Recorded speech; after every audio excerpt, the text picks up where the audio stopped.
Welcome to Real Estate Success Partner. We're your hosts, Devin Dubuque, David Wynn, and we're here to talk about how to have great success in free market.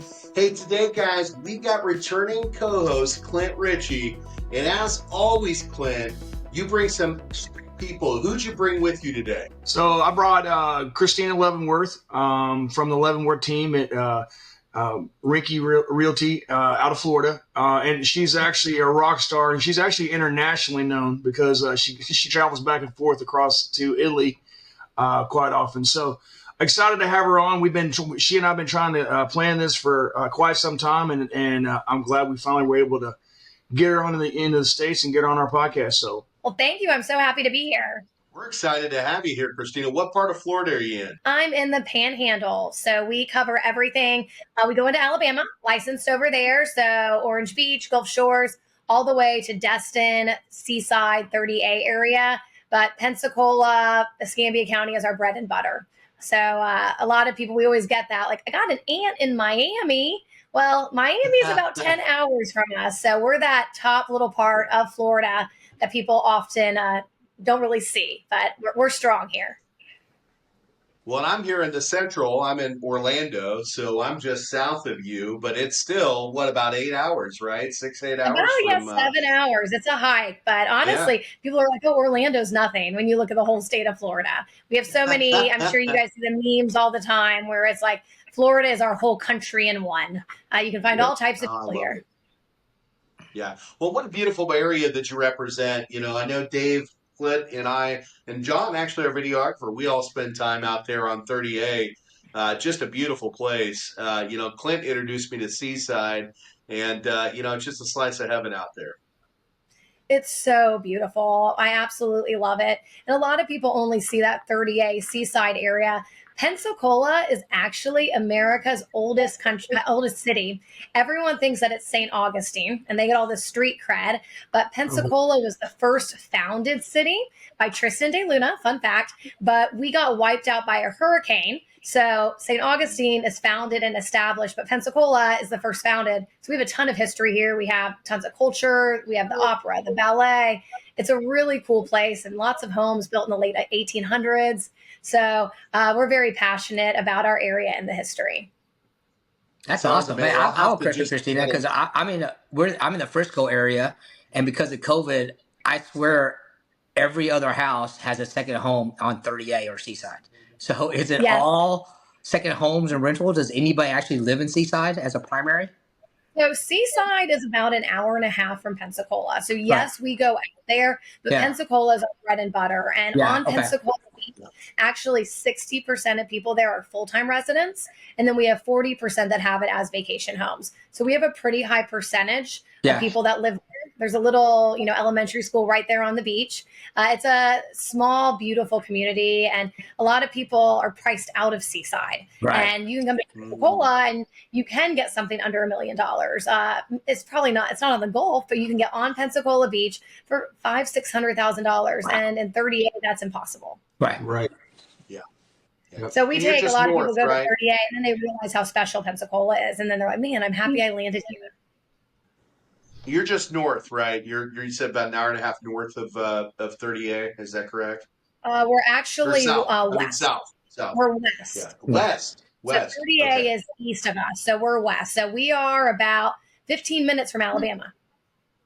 Okay. Speaking of Alabama, speaking of Alabama, you mentioned Orange Beach. That's a little slice of heaven that my wife and I found out about 4 or 5 years ago. We were looking to, get away for Thanksgiving. And she's like, well, how about we go here? And I was like, okay, we can try it out. And it was actually a really cool little area. So of all of your Pensacola market, what percentage of your business comes from, folks in, the Orange Beach area? Or is it just primarily like, Pensacola and then going east? we do Orange Beach and Gulf Shores, but people are very attracted to Florida because of our state income taxes, the fact that you don't pay them here. So a lot of people will be showing on the border and they go, oh, actually, can I see this one? So we're licensed to do both, but a lot of them end up in Florida. But people do love Orange Beach and Gulf Shores. Every beach is different, and we find out, of course, what's important to people. What are you looking for? Are you wanting a condo? Are you wanting a house? And once we really find what they need, then we can best, point them in the right direction. On Pensacola Beach, it's not condo city like it is in Orange Beach. It's condo.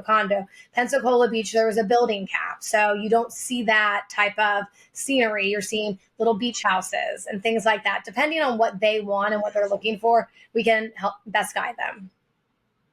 So let's go back a little bit here. So Pensacola, are you from Pensacola? Is that where you're from originally? So I'm from Niceville, which is really close to Destin. I don't know if you guys have ever heard of it. And yes, the people are super nice. We're all people pleasers. I'm from Niceville, but I have a background in news. I was a news reporter and anchor for many years. And I was in New York. I was in New Orleans. I was in Pennsylvania and ended up in Pensacola. And for the ABC affiliate, I was their main morning anchor at one point. But once I had my baby, I was pregnant in 2016.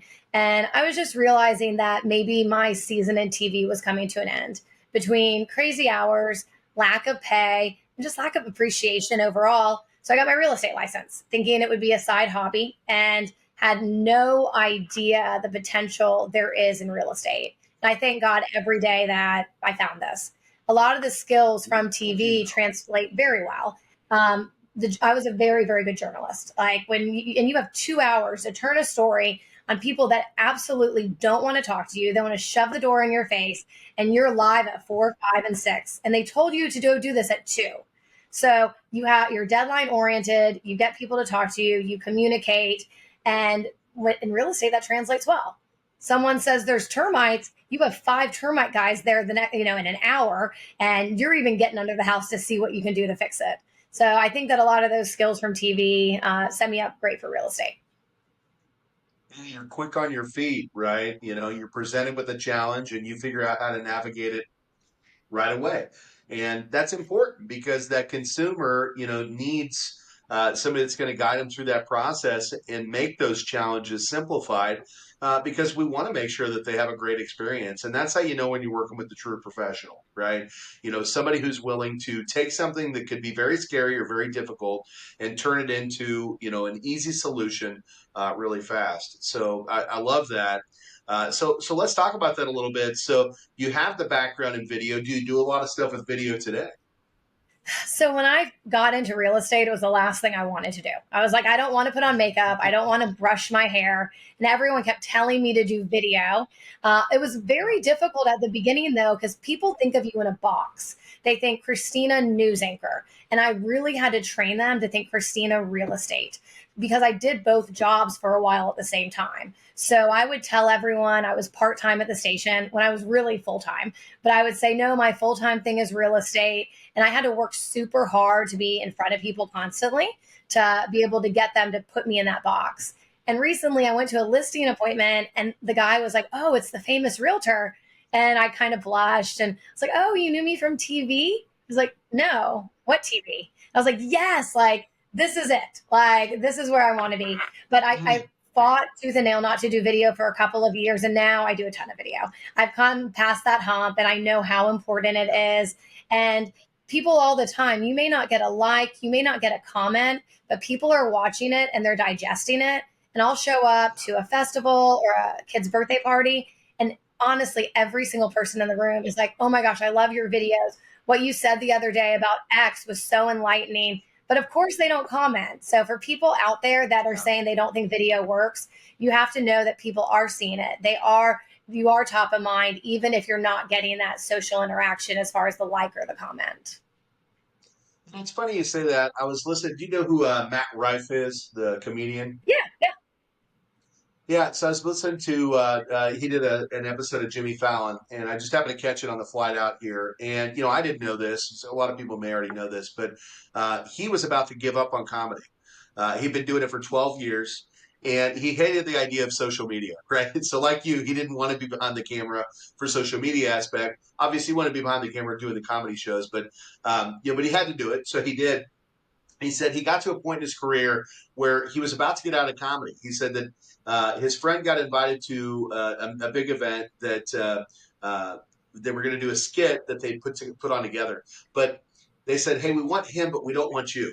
And they said his buddy was kind enough to say, "Hey, I don't do it without him." And they said, "Well, that's great. He can come and he can do the skit. We're not going to fly him out. We're not going to pay for his lodging, but he could certainly be there and do the skit with you."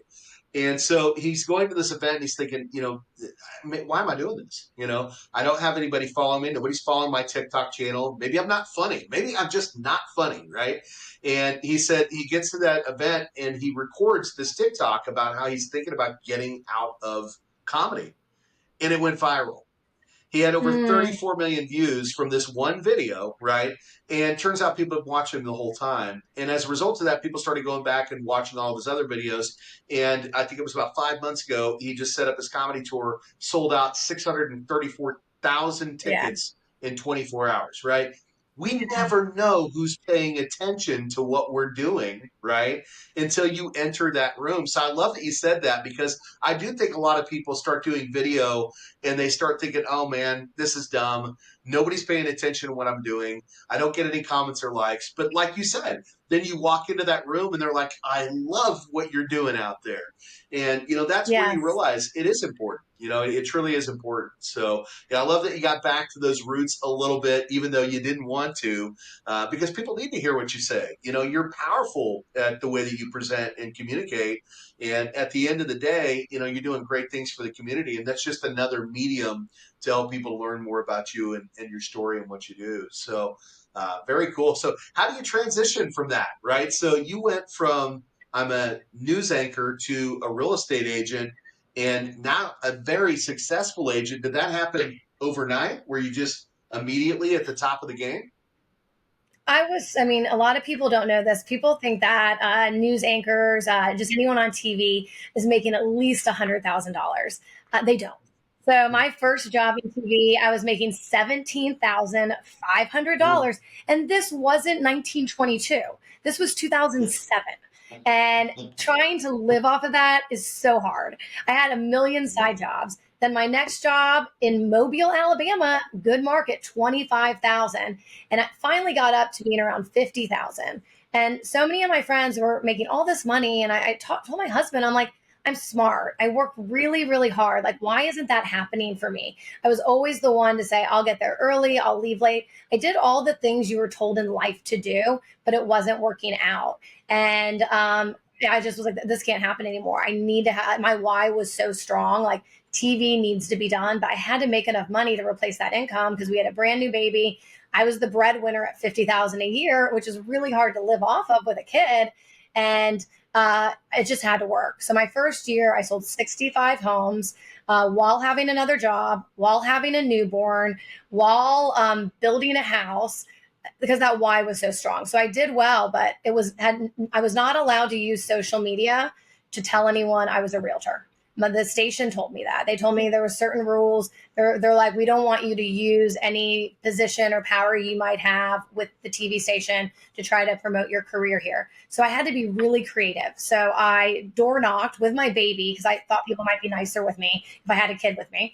I started a networking group called Pensacola Power Players. And I started it because since I had to be up at 3 a.m., I needed to stipulate the time and the day to make it work for me, where I got different people in each industry to all meet once. It was like once every 2 weeks. And we would, it was one of those BNI networking groups. Did that. And then I would stalk Facebook groups like a psychopath. And anytime anyone would use a keyword like, hey, is this a good school? Or the word safe, so many different keywords, which indicates they're moving, I would DM them. And I think that everyone now knows this strategy, but back then they didn't. So I was like, hey, I'm a realtor and I'm in the news. I know everything about the area. Can we chat now? And I would reach out to them and do that. So I had to use that way because I couldn't really use a sphere. I couldn't use any of that at the beginning because of not being able to use social media, and then ended up doing really well. Well, hang on a second. I got one thing to say. We need to do a record scratch here. You just said you did 65 transactions in your first year. That's veteran numbers, Christina.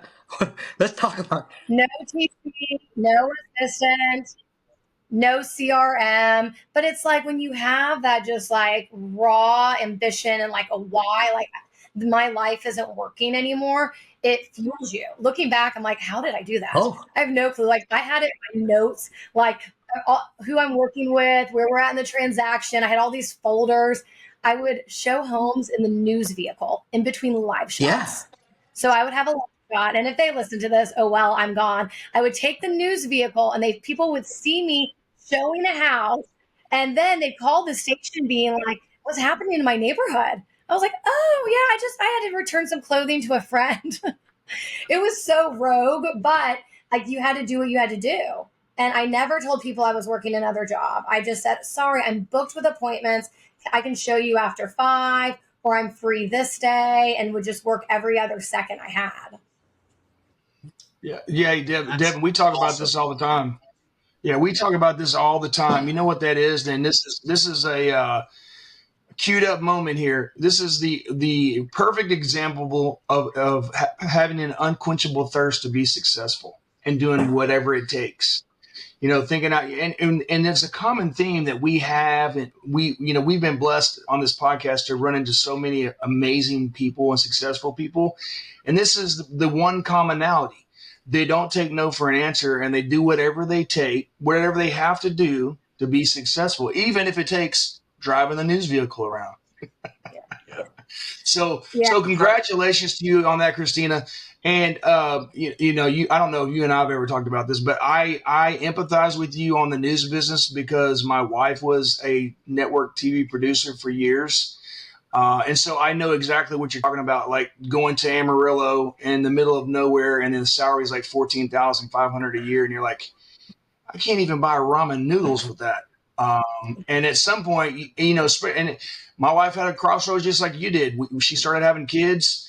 Hurricane Katrina came, and they shipped her down to New Orleans for 6 months. And I had to basically work and take care of the kid by myself. And so I understand and empathize with you, and applaud that you made a good decision for your family, but it seems like an even better decision for you because you like helping people and doing what it takes to be successful. So congratulations.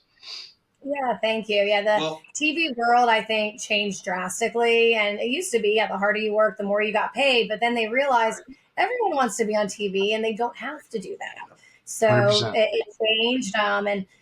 So I'm so happy. I love real estate. I'm obsessed with it constantly. And it's so fun. The harder you work, just the more you learn, which is you're constantly learning. And I love learning. And also, typically, the harder you work, probably the more money you're going to make.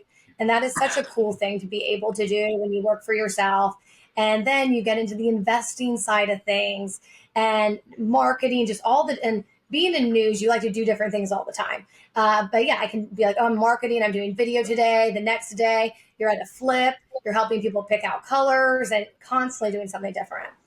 Well, I love that we're having this conversation because when people look at Christina Leavenworth, they think she's an overnight success. But if we rewind everything, 2016 to now, 8 years of overnight success. You just alluded to that you were waking up at 3 a.m., working all day, 2 jobs, dragging the baby around to do all that stuff. So, what a great story. I mean, it was all hustle. When you talk about how bad do you want it, Dave, I tell agents on 10 out of 10, all the time. I mean, it was nothing given, and I would wear my name tag everywhere. I'd find people in the grocery store. I mean, it was like I was a crazy person. And I talked about it nonstop to everyone I met. Like, here's my card. Here's my card. You can buy a house too. It's the American dream. Everyone wants it. And again, people probably thought I was on crack. I have to ask, how long were you getting up at 3 a.m. and working all those hours? I mean, you had to be only getting like 3-4 hours sleep a night. No, I honestly love that schedule. That was my favorite schedule because you get off at noon. And that is something I think about, like when you do get into real estate and self-imposed, you're never really off. It's not like you can say, I'm off, I'm going to chill, because there's so much to learn. There's always opportunities. There's always things to do. And it's because I want to do it. I did it from 2010 until about 2019. But I love that schedule. I like that way better. They wanted me to be evening anchor, which is a more prestigious, position, Right. but it would be 2 p.m. till 11 p.m. That to me is just not a great shift, but some people Yeah. love it. But I would go to bed around 7 and I woke up at 3. We were on air at 4:30. So I tried to be at the station at 3:45. Wow. I wake up now at 4:50 though. So I'm just an early bird, so it wasn't too bad for me. The hours weren't so bad. It was just more so the lack of appreciation, and I know that budgets get tighter and tighter for management and everyone else where there's stress and the pressure comes down and that goes on to everybody. And then the lack of money. It's like, you put all this time and effort and doing some going into dangerous situations, having to do some really hard things, talking to mothers and knocking on their door, asking them to talk to you after their child had died, and that type of stuff. There's no amount of money you could pay me to make me do that again. Zero. Yeah. Well, Yeah, you just kind of get immune to it after a while, Yeah, right? no, I wasn't immune to it. And you do, want to tell their story and help. Maybe the killer is still out there, and that helps tell the story if you talk to mom and mom explains things. But now I'm like, I never, there, no amount of money would I ever do that again. And it's so great that I never have to knock on a mother's door after they lost a son. no, I was just saying what people don't know about real estate is they think it's so glamorous and we make so much money in this business. But what they don't know is it's Oh, a 7-day, 24 hours a night job. I know my phone never stops ringing. I know that I have to be Right. available 7 days a week, or someone on my team has to be available 7 days a week, because real estate doesn't sleep. People want to negotiate when they want to negotiate, and you got to be ready if you're going to move that transaction. I don't know any successful realtor or loan officer that works 9 to 5 Monday through Friday. yeah, yeah. And I think being in news, always having a Yeah. crazy schedule, it's just not a big deal for me to pick up the phone No. on a Saturday or have a call at 9 p.m. It's just not a big deal. I'm getting the job done, making some money, and I just don't see it that way. And the cool thing is now I can do that from anywhere. I'm not stuck to a studio or stuck to a crime scene. I was in Europe for 64 days this summer and still working, and that's Yes. amazing. So I can have phone calls anywhere. And to me, it doesn't feel like work. Yeah. Hey, so I want to ask a question, Christina. So obviously you're a tremendously successful individual producer. What made you decide to jump into creating your own team, and what does that team look like? Yeah, so I think like a lot of people, the business just gets so busy. I wasn't seeking a team, but it's like, oh, I can't answer these sign calls. I have so much going on. Where I think at one point I had 27 pending transactions solo. Again, no TC, none of that, and Wow. just a lot to handle. And realizing scale, understanding that word. I never heard that word before being in TV, because you don't talk about scaling a business. So I started with one team agent, and I've grown slowly on purpose because I didn't want this mega team. Got an assistant, had one team agent. At one point, I believe I had 12 team agents. For me, that was too much, because I do love to love on them and connect with them. That's how I am. And I like it when they call me for advice or they need me to step in for a seller deal doctor. I love when they do that. And if you have 12 agents, that's a lot. It's a lot of family members that can have all different personalities. I thought that was kind of tough. So now 5 agents, including myself, one full-time assistant. Oh, nice. And are they Which is experienced, or you said you're building the team slowly? Are you taking the what I guess what do you prefer? Do you prefer like the agent that just gets their license, where you can kind of it's like a piece of clay and you can mold them, or are you trying to get the more experienced agents that are can basically they're self-sufficient? What's an ideal situation for you when you built your team? What works best for you? So I've done all of it. So right now I have one very experienced person on my team, and then the other 3 came in brand new. It was difficult at first, brand new. However, I think I prefer that. The one that I have that's experienced, he's great. He's moldable. Some of the other people that have come in with experience aren't as moldable. They've been doing it for years. You're asking them to use a new CRM and do things your way because it's your team and you know certain things work, and they give you more resistance. Our brokerage has a mentor program where an agent works with them for a full year, teaches them the contracts, teaches them the MLS. After they've graduated from that program, ideally that's where I'd like to take them. Like they already know how to do all that stuff, and then I just need to teach them really how to sell and how to, answer these phone calls and how to do it. And right now, the team, I've said, I'm like, I think everyone's doing really well. All of them are killing it. If I bring another team member, it might mean less of the smaller piece of the pie. So unless we get to a point where they can't answer the phone, I see phone calls aren't being answered, we're not doing open houses. I'll do it. A lot of people find me. They really have. They find me. They reach out to me, and then I have team agents interview them too. And they'll even step in saying, okay, Christina, we see X, Y, and Z, which is good because I like everyone. And then it's like, okay, well, what about this big red flag you missed? And then you have to deal with it later. So you learn as you go. So the reason why I asked that question is because it leads to the follow-up question, which is, on these newer agents, obviously there's a lot to, there's a big learning curve when you first get into the real estate industry. What is the one key piece of advice or trait do you like to see or you like to provide to the newest agents? If they say, hey, what do I need to do to be successful in this industry, Christina? What's your answer? Honestly, they need to be hungry. This has to work for them. They can't have another job or other options. It has to work. So when I say, okay, I need you to call 100 people this week or do these open houses, follow up with these leads, they're going to do that because they're hungry. And you can't make them hungry. And people come in telling you, oh, I'm so hungry, I'm willing to do everything. And you just find out along the way whether they were serious or not.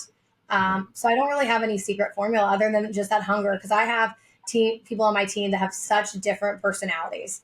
It's not that all of them are not high D, high I's. I have a lot of people that are more S's and C's, and they do a fantastic job. But it's the hunger.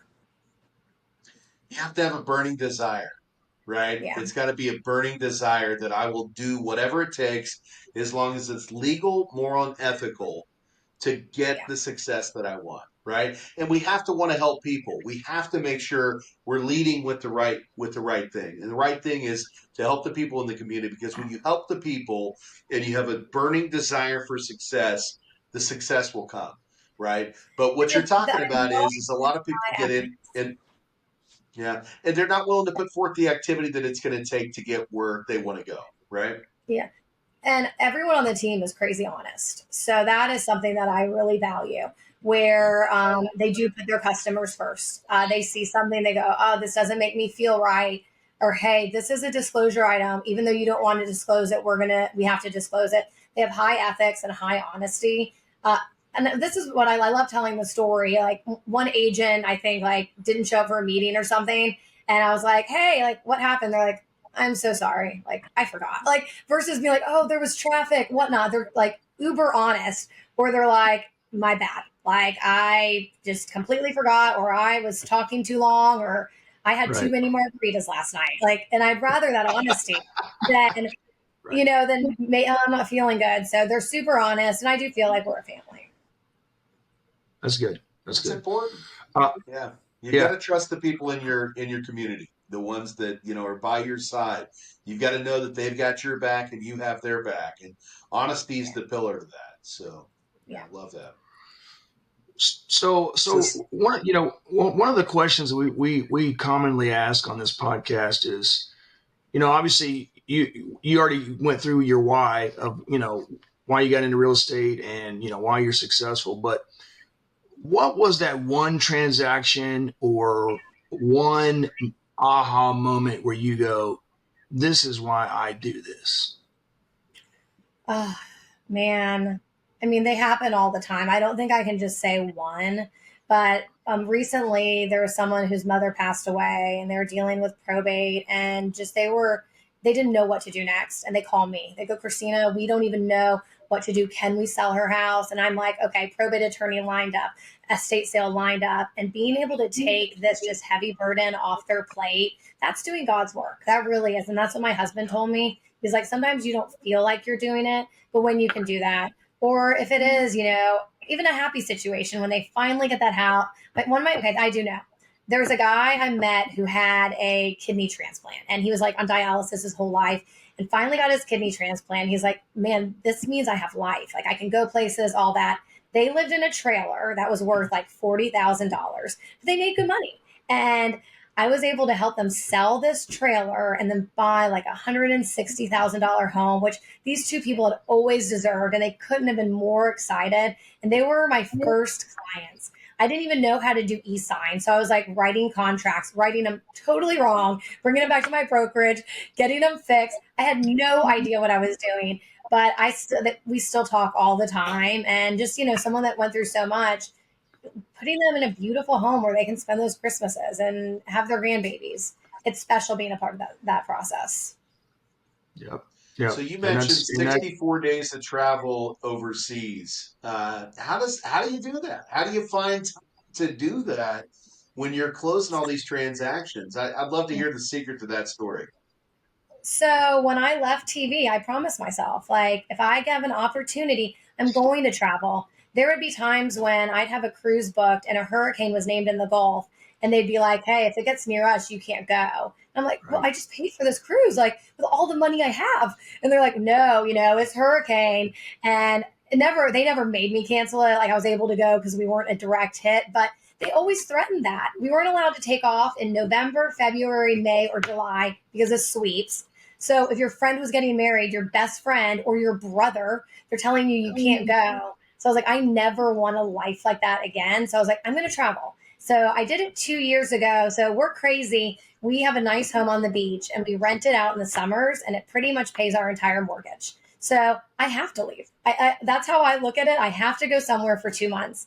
And we were like, let's go to Europe. So I have a team in place where they can help make everything happen. My goal is to get out of production more and more and have the team handle things. There are people that just need me, but I don't necessarily need to be in the house. I can have my assistant go and film it. I can see it.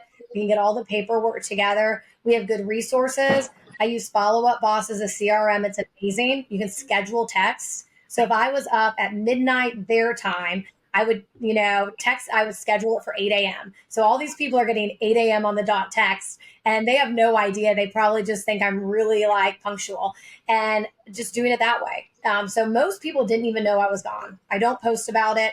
I don't tell anyone unless they really push me. And they're like, well, can we see a house tomorrow? I was like, oh, well, Cora on my team will show. Well, I want you, Christina. What about the next day? Well, I'm in France for a couple weeks. Okay, well, when do you get back? And then I'm like, well, I get back August 7th. And they're like, okay, cool. Like, we're good. Your Full assistant can help. Yeah. Well, I took my time telling them.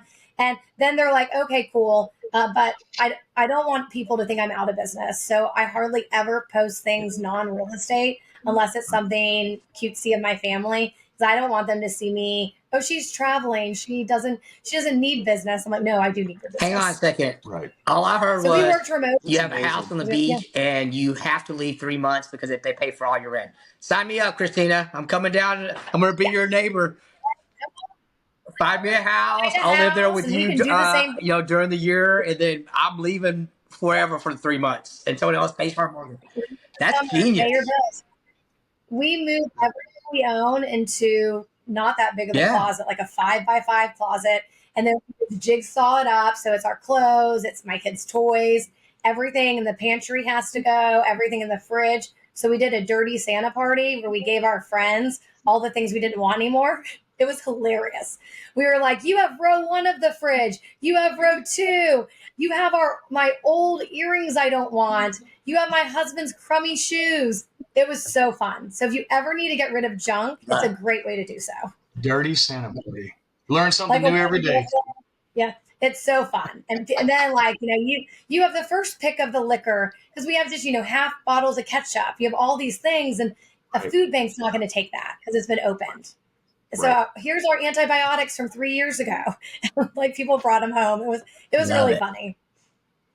Awesome. I thought Dirty Santa was celebrating Billy Bob Thornton, right? But you just gave a whole new meaning That's a dirty Santa. That's Oh, it's a white elephant party or a dirty Santa party where you can yeah. steal each other's gifts. Yeah, Yeah, that's I awesome. love That's it. I awesome. love it. So how's the family like that, right? So, you've got this really amazing career and you've built this amazing investment opportunity for your family to where the mortgage is paid for just by that rental process. And they get to spend time in different places every year. How do they love it? Do they love that life? It sounds pretty it's amazing. amazing. This year, like in the past, I went to language school every day because I like to do things. This year, we really didn't have as much of a routine, which was driving me crazy at first. But we spent more time together as a family than we have ever done because we're working here. We have a life. She's going to school or daycare, and we were together all day, every day. And that was a really special thing. We saw our daughter mature. She's seen the world. It was really, really awesome. And we really enjoy it. When we get back, though, we absolutely love America. We love Pensacola.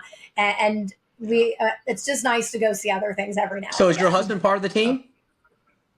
Well, it sounds like He is not. He would be amazing, but he refuses to join it. He's from France and he's a magician. He's has a magic school and he's a magician. Sometimes I make him do videos with marketing and like Christina's real estate and magic, but he has no desire. Everyone's like, he'd be amazing, but he won't drive more than 5 miles. So real estate wouldn't be for him. I've said he could be our accountability partner, but I think that we do best doing our own thing. So yeah, he runs the magic school, and then he also has a full time job as a medical device guy. Awesome. Awesome. well, I But he think does you guys are awesome. just living the dream. You're just Yeah, living but the real dream out estate, there. we thank God every day for real estate and to be able to do this for teammates too, to possibly change their families and what their life looks like is such a cool position to be in. And I'm all abundance mindset. And anytime anybody is like, oh, do you have any ideas? What can you do? There's no secret to this. There's zero secrets. It's working hard, staying consistent, and doing things you don't want to do sometimes to get it done and waking up every day and saying, all right, like I'm going to put my clothes on and go to work. And I tell agents that start, I'm like, get dressed, go to an office. Staying at home, you're going to likely get distracted. I can't imagine you're going to like call 500 people when you're home, talk to people. So, yeah, it's such a cool, I love real estate. Well, we'd love to keep you here all day, but we know you've got a lot to do. You're such a just a productive, amazing agent. What didn't we cover today that we should have? I'll give you my contact info. So my name is Christina Leavenworth. You can find me on Instagram. If you just Google me, I'm not hard to find. So it all comes up. My phone number is 850-940-7516. And if you ever have questions or want to brainstorm or mastermind, I'm always open for it. And if you have any referrals you want to send to the Panhandle area, awesome team of agents that can do the best service for your clients. We take those referrals super seriously. We know your name is on the line. So we will love on everyone, but we keep you updated along the way just so you know that they're in good hands. Because I know sometimes if you refer something out and it doesn't go well, it looks bad on you. So we know that that's what you're doing when you refer it out. Yeah, and that's it. I mean, thank you guys. This was really fun. You guys are great podcast hosts. Thank you. We love having you here. And by the way, if you're watching this, you saw that come right across the bottom of the screen. But if you're tuning in, make sure you run over to the description and get all that information because, if you're looking at purchasing a home down there in the panhandle of Florida, and she's going to cover all those really amazing, beautiful parts of the country and maybe teach you how to buy your own home that you can use as an investment to pay your mortgage so you can have summers off. Man, I'm telling you right now, you got to give Christina Leavenworth and her team a phone call. They're experts at what they do. So thank you so much for being here today, Christina. You've been an amazing guest. And Mr. Ritchie, brother, thank you for joining us today as well. Yes, Hey, we sir. know you help out on the mortgage side, and you're licensed in a lot of states. When the folks out there want to find you, sir, how do they find Mr. Clint Ritchie? Well, very similar to Christina. You can Google me. I'm not hard to find, but the team's website is thericchiemortgageteam.com. And you can always reach me like Dave said earlier, 24 hours a day, 7 days a week on my cell phone, which is 972-679-1028, 972-679-1028, or the RichieMortgageTeam.com. So I appreciate you having me on again as a co-host, and I'm so happy that Christina was able to join us, because she is truly an amazing lady, and much continued success to you, Christina, and your team. Thank you, and to Super you guys inspired. Super inspiring. Seriously, there's a lot of people that are going to hear what you had to say, and they're going to know, it's hard work, but man, it's worth every single minute of it, to have the freedoms that you've built for your family and the non-negotiables that you have in your life. It's super just awesome getting a chance to learn more about you and what you do. So, hey, Dave, anything you want to say to our guest before we let her No, get back I'm to glad doing I what finally she met a does? realtor in we call it the Redneck Riviera, Christina. We're around here. I'm too. telling you, I probably know a dozen people with second homes in that area. And people more are always looking. So now I have someone to refer to. All I know is this: if you're looking for a second home or a primary property in the Pepsi-Cola area, or what I call the Redneck Riviera, from Orange Beach all the way to Destin, it's called Christina, man. It sounds like you're going to have a lot of fun. Her team's really knows the area, and get you a second home or maybe just a primary. I'm thinking about moving there now. Come on, I got you. Awesome. Yeah, top of the line service, from a true professional in the industry. And thank you for being you. We need more people out there like you, Christina. So thank you so much for joining us today. Well, hey guys, we're your real estate success partners. I'm Devin Dubuque. And if you want to check us out, come on over to realestatesuccesspartner.com. Again, that's realestatesuccesspartner.com. But if you want to see this one live and in person, and we think you do, come on over to YouTube. And we're going to be found at the Dubuque team. That way you can meet Christina face to face and get to know this rock star and everything that she does. So that's the Dubuque team. And you can find us on Instagram, Facebook, TikTok. All the ats are the Dubuque team. Hey, make sure you comment. We truly appreciate the comments. And subscribe. If you'd like to be a guest on the show, let us know. But until the next time, we'll see you then.